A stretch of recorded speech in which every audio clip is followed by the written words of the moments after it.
as if Canada is about to change forever. Alberta, Saskatchewan, and even parts of British Columbia just dropped an earth-shattering Wexit announcement. This isn't a drill. If we separate as an individual province or become part of the 51st state, either or. But I think we need to stand up, because if we don't stand up, we're just going to be bowled over.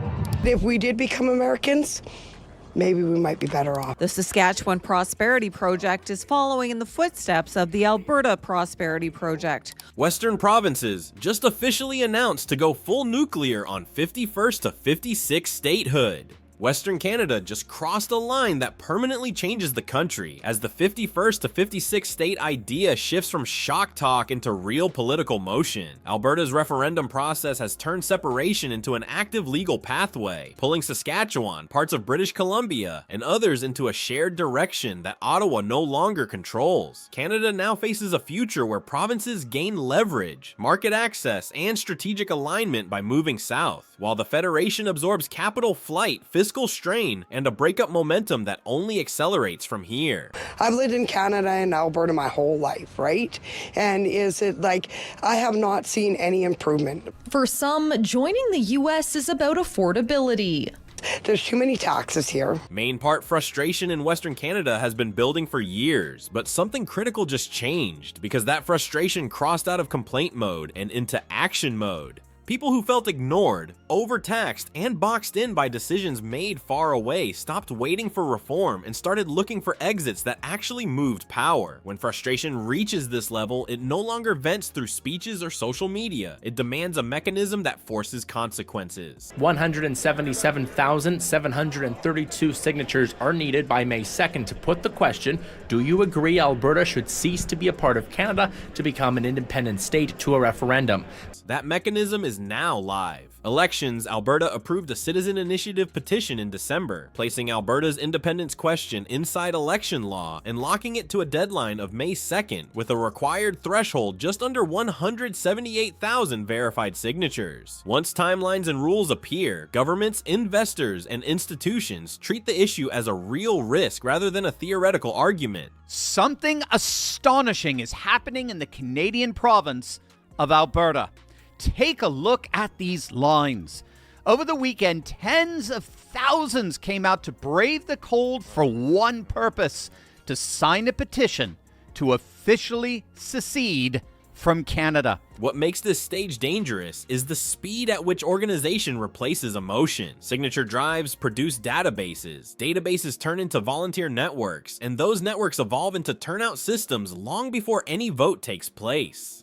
Town halls across Alberta now focus on logistics, legal wording, and process durability, which signals a movement built to survive scrutiny rather than fade. Stay Free Alberta is the group leading the signature phase, independent from the group who submitted the petition. People we spoke to largely had one word on the mind: change. Capital prices probability. Once exit language hits election law, spreads widen and timelines reset. Power shifts away from political messaging toward procedure, because calendars and statutes enforce momentum on their own. And once a lawful exit path opens, reversal becomes increasingly difficult. Premier Danielle Smith and Saskatchewan Premier Scott Moe both made it absolutely clear that their two provinces, which have a combined population of nearly 6 million and who control 75% of Canada's oil production, are absolutely united in standing up for their own citizens. Energy sits at the center of this conflict because it funds the West and stabilizes the Federation. Alberta and Saskatchewan depend on oil and gas revenue to finance public services, which turns federal energy policy into an economic pressure point rather than a political disagreement. When project approvals stretch into years and development slows, capital responds by relocating, and that response removes jobs, tax revenue, and long-term growth from the provinces carrying the risk. Alberta, year after year, has $20 to $25 billion that is siphoned out of our system to go to Ottawa so that it can be spent mostly in Quebec, but also in other places that vote Liberal. We have been watching this. The fiscal imbalance intensifies the reaction. Alberta transfers more than $20 billion annually in net fiscal flows to Ottawa, accumulating roughly $600 billion since the 1970s by provincial estimates. Those funds support national programs while the producing province absorbs commodity volatility and regulatory drag. Over time, this dynamic changes incentives because regions generating revenue begin to question oversight from constituencies that neither depend on the industry nor absorb the downside. Ottawa's been running a $20 billion a year allowance from Alberta for decades. Turns out the kid with the job is starting to wonder why he's funding everyone else's summer vacation. You know, I just don't like what's going on in the communities.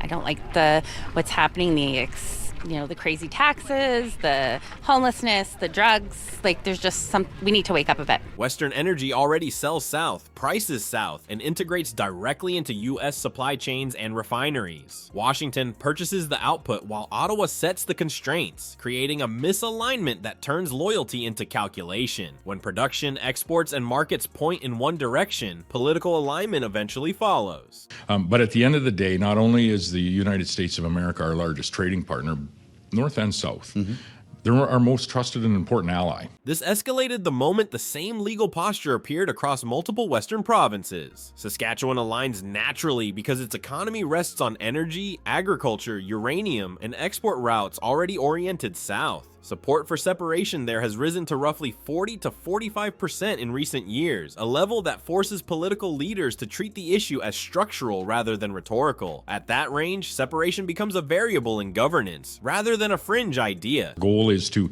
continue with the relationship with the United States, because quite honestly, that oil is coming to U.S. refineries and it's creating jobs in places like Ohio, Iowa, Illinois, down into Louisiana and Texas. So the trade relationship is strong. Saskatchewan's method explains the pressure on Ottawa. The province mirrors Alberta's sovereignty approach through legislation that reasserts control over land, water, and resources. This is administrative positioning, not protest. When Premier Scott Moe stated that a clear vote to leave would be respected, the impact came from its normal tone. Legitimacy entered the conversation quietly, and once legitimacy appears, containment weakens. When a premier casually mentions respecting a separation vote like he's discussing highway maintenance, the conversation already moved past if. But Alberta, Saskatchewan, and even British Columbia have formally coordinated their separation strategy. British Columbia adds weight through economic function rather than ideology. Coastal politics focus on branding, while the interior and north focus on fuel costs, employment, and market access. Those regions handle mining, logging, transport, and energy flow, and polling shows a significant share open to leaving Canada entirely. Economic operators matter here because they run the systems that keep trade moving. Manitoba locks the structure together. About 70% of Manitoba's exports go to the United States, and the province controls power grids and transportation corridors linking the West to U.S. markets. Control of choke points creates leverage without noise. Trade, electricity, and logistics already operate on north-south logic, and political alignment tends to follow infrastructure. As you can see behind me, there are hundreds of people lined up to sign a petition. What's the question? Should Alberta separate from the rest of Canada? You can see the line.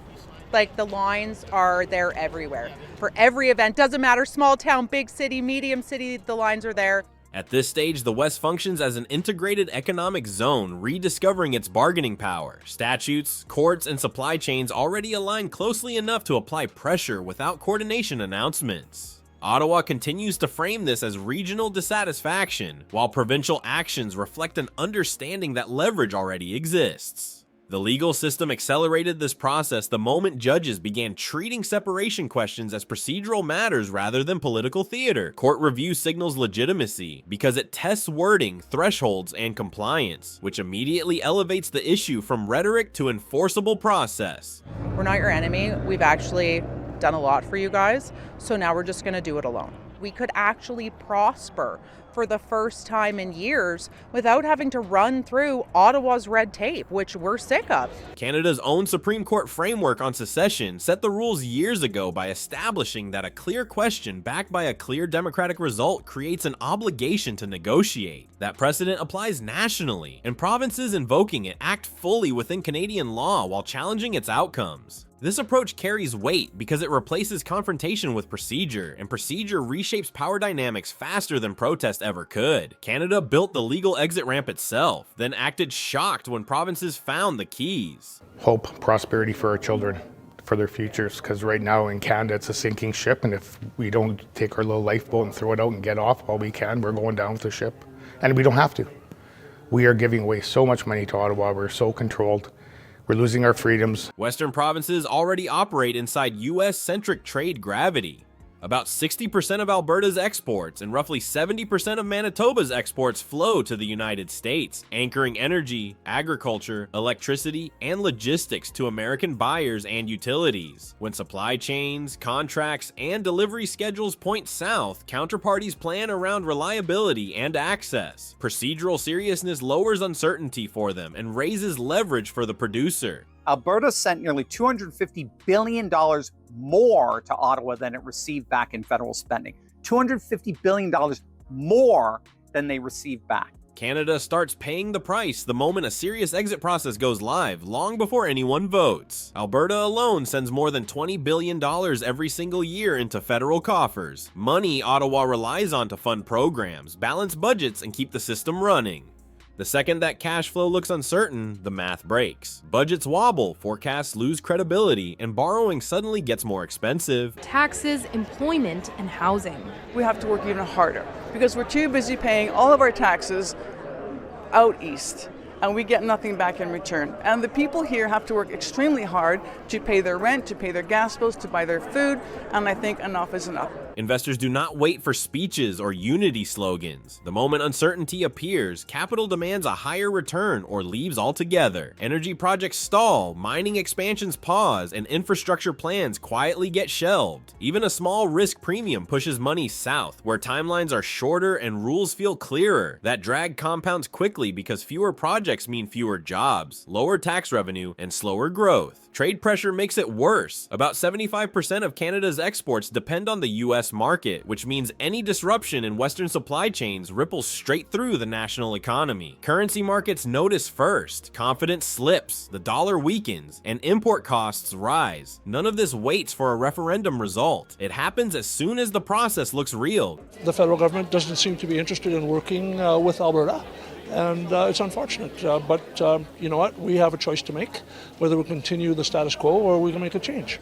Unity speeches don't stabilize currencies. Math does. And right now, Canada's math is held together with Alberta's credit card. Globally, the damage spreads quietly. Allies and investors do not care about emotional appeals to unity. They care about stability, supply security, and follow-through. Energy, electricity, critical minerals, and Arctic access sit at the center of global planning. When Canada shows uncertainty around its own revenue anchors, partners hedge their bets. Authority stays centralized on paper, but leverage leaks out through contracts, capital, and long-term planning, and once that starts, the pressure only builds. Representative appointed by President Trump to explore the benefits of either Alberta becoming an independent sovereign nation with economic union to the United States, becoming a U.S. territory, or pursuing full statehood. The US option attracts provinces because the advantages are clear and measurable. The American market offers 330 million consumers, deeper capital pools, and faster approval timelines, which matters to regions built on energy, agriculture, minerals, and manufacturing. Scale reduces friction, and friction decides where investment goes. And if it doesn't, maybe I'll leave Canada. I'm not like... Oh, you're considering it? Considering it, yeah. The income gap reinforces the pull. US GDP per capita runs roughly 25 to 30% higher than Canada's, and wages in comparable industries frequently exceed Canadian levels by tens of thousands of dollars. State tax structures stay flatter, housing costs outside major coastal cities remain lower, and capital circulates faster because regulatory timelines carry more predictability. Provinces already watching skilled workers leave see alignment as retention rather than ideology. Infrastructure and security add weight. U.S. states plug directly into federal defense spending, infrastructure programs, and disaster funding without intermediary negotiation. Energy producers gain guaranteed access to the largest consumer market in the world. Agricultural exporters operate inside the same system that buys their output. Power producers integrate directly with U.S. grids. Funding, a lot of this, a lot of that. I think we need to be more like them. You know, I just don't like what's going on in the communities. I don't like what's happening, the crazy taxes, the homelessness, the drugs. Like, there's just we need to wake up a bit. To get our own country going. That's what we need. We need to be separated from the East. There's no more control. When daily economic life operates inside one system and political authority sits in another, pressure builds to close that gap. At that stage, alignment feels administrative rather than dramatic, and momentum accelerates on its own. Rising living costs change the tone of this debate because survival pressure reshapes priorities fast. Housing prices surged, grocery bills climbed ahead of wages, fuel stayed expensive, and taxes increased while public services showed little improvement. For many households, the conversation moved from national identity to basic affordability. And once that shift happens, emotional attachment loses force. The highest support for secession is actually among Alberta's youngest voters. Among Albertans aged 18 to 34, support for independence hit 40%. Younger adults pushed this into a structural problem. Roughly 31% of Albertans now support independence, with the 18 to 34 age group showing the strongest backing. This matters because younger voters represent continuity and momentum rather than a temporary protest. They compare stagnant wages and unreachable housing at home with higher pay and lower entry costs elsewhere, then treat alignment as an economic decision instead of a cultural one. Young people who've watched federal climate policies destroy energy jobs, equalization payments, those are basically subsidies to the other provinces, drain $4.2 billion per year out of their province, all the while they get nothing back. Hard to sell national pride to a generation that can't afford the nation. This dynamic spreads quietly. Younger workers prioritize mobility, opportunity, and return on effort, and they relocate or disengage when those conditions fail. As that mindset grows, the system loses its future-facing support base. Countries absorb anger for long periods, yet they struggle once the next generation stops planning its life inside the existing structure. If we were an independent nation, versus just being part of Canada, and I was looking at the benefits of both, and on the Canada side, staying in Canada, there just isn't any, even with the autonomy. If you're going to have so much autonomy, why not just be on your own anyways? Ottawa still misses the point. This is no longer about whether the West wants to leave. It is about whether Canada can afford to keep them. The petition is active, the legal path is open, and the economic math already points south. Because once exit becomes process instead of protest, speeches lose effect and only costly concessions remain. Breakups like this do not begin with a vote. They begin when leaving becomes cheaper than staying. Like, share, and subscribe. The clock is already running.